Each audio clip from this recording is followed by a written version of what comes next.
Baik, bismillahirrahmanirrahim. Assalamualaikum warahmatullahi wabarakatuh. Sebelumnya, perkenalkan nama saya Afandi Abdul Aziz, NIM saya 2331 40700011111106. Baik, pada kesempatan kali ini saya akan membahas tentang implementasi RBC atau Role Based Access Control. Oke, langsung saja kita masuk untuk pembahasan implementasi Role Based Access Control. Sebelum mengenai lebih lanjut, kita harus memperkenalkan satu persatu dari apa itu autentikasi. Nah, autentikasi ini adalah proses verifikasi atau pembuktian identitas pengguna untuk memastikan bahwa orang yang mencoba mengakses sistem atau layanan adalah orang yang sah yang telah terdaftar. Jadi pertama tuh sebelum kita masuk pembahasan di role based access control, nah ini di sini autentikasi ini adalah proses verifikasi identitas pengguna. Jadi untuk memastikan bahwa mencoba login memang sudah terdaftar di database. Contohnya saat kita login ke website menggunakan username dan password itu adalah autentikasi. Jadi semisal kalau nama kalian di username atau password kalian belum terdaftar, itu biasanya kalau kita login pada website lainnya itu tidak akan bisa masuk. Mungkin akan menampilkan alert seperti mohon maaf password atau username salah. Oke, lanjut kita membahas untuk role based access control. Nah, setelah kita berhasil login, barulah kita bicara soal role based access control. Apa sih role based access control? Nah, role based access control itu adalah peran akses peran akses. Ini adalah model untuk memberikan wewenang akses pengguna akhir ke sistem, aplikasi, dan data berdasarkan peran pengguna yang telah ditetapkan sebelumnya. Akses kontrol ini adalah sistem keamanan yang mengatur siapa yang boleh mengakses data, aplikasi, atau fitur tertentu dalam sistem. Jadi pada umumnya untuk membuat website itu pasti nanti akan ada namanya role based. Secara sederhana seperti admin dan user. Misalkan kita login untuk admin, mungkin nanti kita akan masuk ke halaman dashboard. Ketika kita login sebagai user, mendaftar sebagai user, nanti kita akan masuk ke halaman dashboard. Jadi nanti ketika kita login ke user, kita menggunakan username dan password user, itu tidak akan bisa masuk ke halaman dashboard admin. Nah, jadi di sini langsung saja lah saya jelaskan konsep RBC atau Role Based Access Control. Nah, RBC ini konsepnya ini pertama yaitu cara kerja memberikan izin akses berdasarkan peran pengguna yang ditetapkan sebelumnya. Kemudian manfaat menggunakan konsep RBC itu adalah membatasi akses yang tidak terdaftar atau tidak sah, meningkatkan efisiensi, dan mengurangi risiko pelanggaran data. Kemudian ada penerapan dapat digunakan dalam sistem TI merupakan VMware dan Azure. Kemudian ada prinsip utama, menetapkan peran otorisasi peran dan definisi izin hak akses. RBC adalah metode untuk mengatur akses berdasarkan para pengguna. Setiap penggunanya diberikan peran seperti misalnya admin, user biasa, atau bisa ngedit, editor, ya seperti itu yang tadi saya bahas sebelumnya. Cara kerjanya tadi sudah saya jelaskan, manfaatnya, penerapan, prinsip utamanya. Oke, langsung saja. Oke, di sini langsung saja untuk demo projectnya pada RBC ini. Nah, di sini saya setelah membuat halaman login, dan di sini saya akan mendemokan RBC website saya. Pertama, kita akan mencoba untuk halaman admin. Nah, sini kita masuk halaman admin, selamat datang admin, role-nya admin, dan bla bla bla banyak.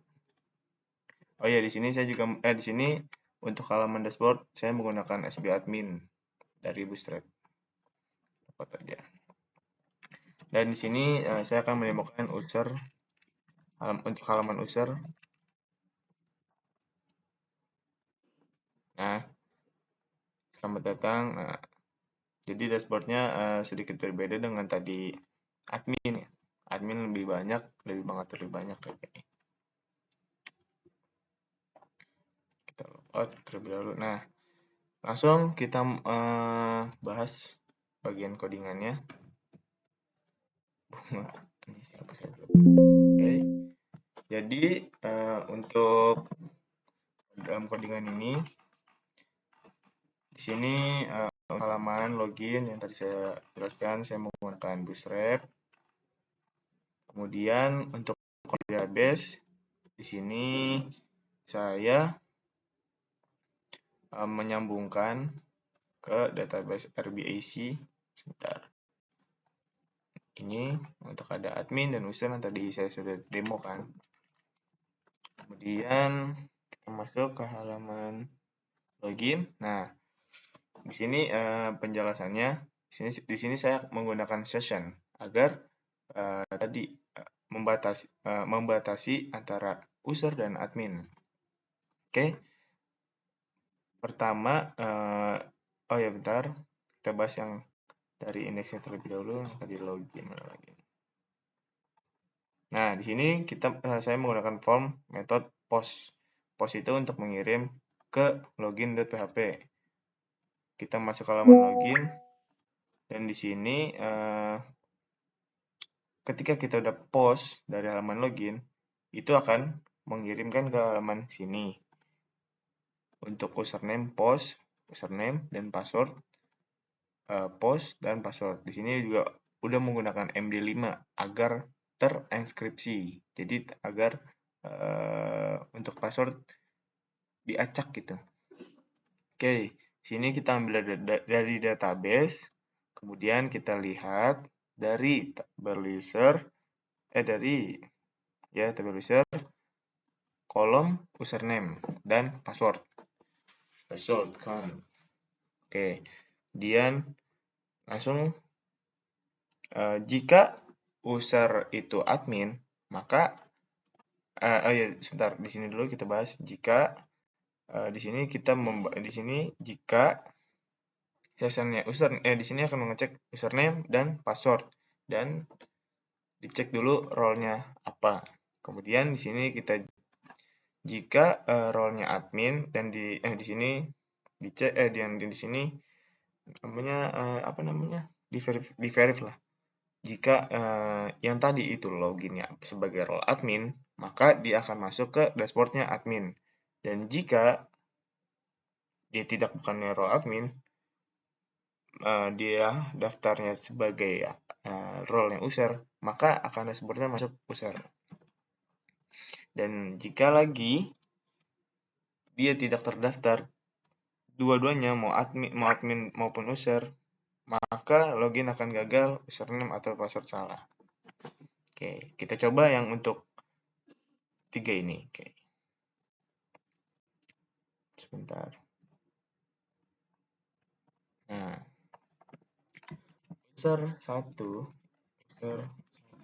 Jadi untuk user masuk ke indeks 2.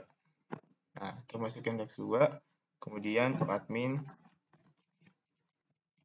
masuk ke indeks 1, dan tadi kalau misalkan dia tidak terdaftar di admin dan di user, maka akan menampilkan login gagal, username atau password salah.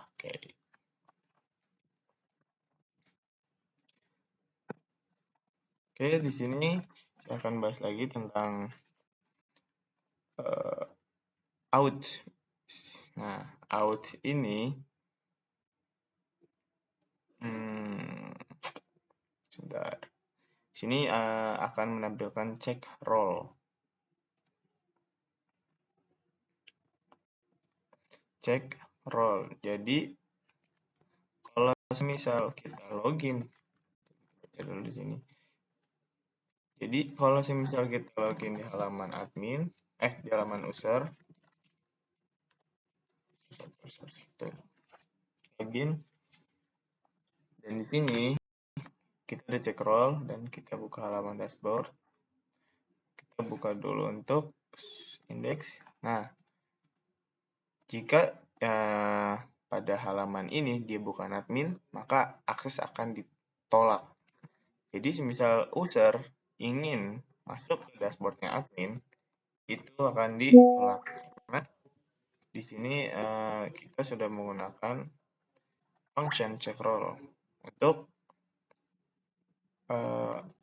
memberi izin kepada admin saja yang bisa terdaftar bisa yang mengakses atau mengelola di halaman dashboard. Oke.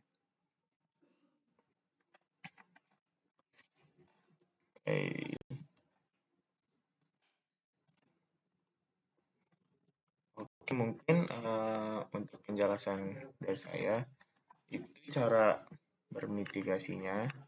Yang pertama, kita bisa menggunakan session yang tadi saya session seperti ini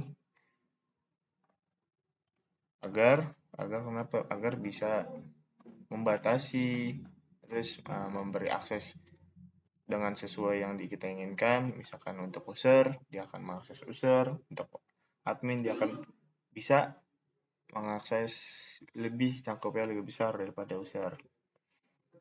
Jadi kesimpulannya kesimpulan dari implementasi RBIC yang telah saya buat ini, kita bisa membangun sistem yang lebih aman, terstruktur, dan mudah dikelola.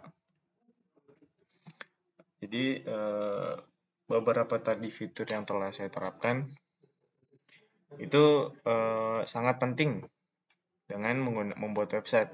Kalau misal kita tidak menggunakan session seperti ini, membatasi antara user, admin, atau role lainnya, itu akan bisa yang namanya pelanggaran dari role. Tiba-tiba role-nya tidak sesuai dengan apa yang seharusnya dilakukan, tetapi role yang membuat pelanggaran ini bikin website atau situs itu akan jelek lah.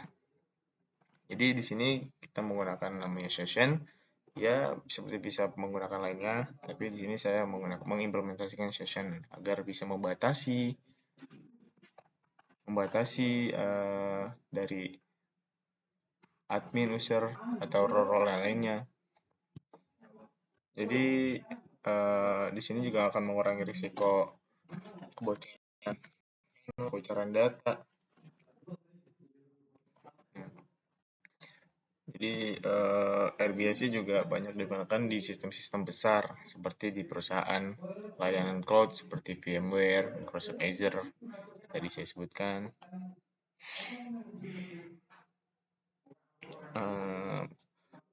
Oke, baik, kurang lebihnya mohon maaf. Assalamualaikum warahmatullahi wabarakatuh.